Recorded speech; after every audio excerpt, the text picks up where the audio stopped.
بسم اللہ الرحمن الرحیم۔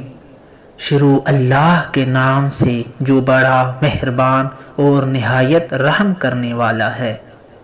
میرے معزز اور محترم سامعین، السلام علیکم۔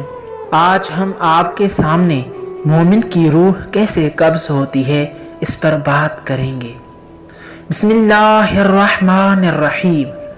رسول اکرم صلی اللہ علیہ وآلہ وسلم نے فرمایا کہ جب اللہ تعالی اپنے کسی بندے پر راضی اور خوشنود ہوتا ہے تو اس وقت عزرائیل علیہ السلام کو حکم دیتا ہے کہ میری طرف سے فلاں شخص کی طرف جاؤ اور اس کی روح میرے لیے قبض کر لو۔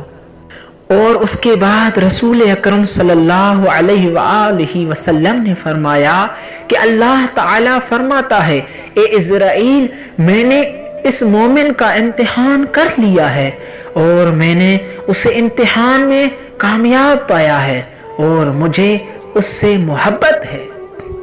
اس کے بعد رسول اکرم صلی اللہ علیہ وآلہ وسلم نے فرمایا کہ عزرائیل علیہ السلام 500 فرشتوں کے ہمراہ زمین پر نازل ہوتا ہے کہ جن کے ہاتھوں میں رنگا رنگ گلدستے ہوتے ہیں اور ان پھولوں کی پتیاں زعفران کی ہوتی ہیں، اور یہ فرشتے اس صالح اور مومن بندے کے پاس آتے ہیں اور ان میں سے ہر ایک فرشتہ اس مومن کو بشارت دیتا ہے کہ ہر ایک کی بشارت ایک دوسرے سے مختلف، نرالی اور انوکھی ہوتی ہے۔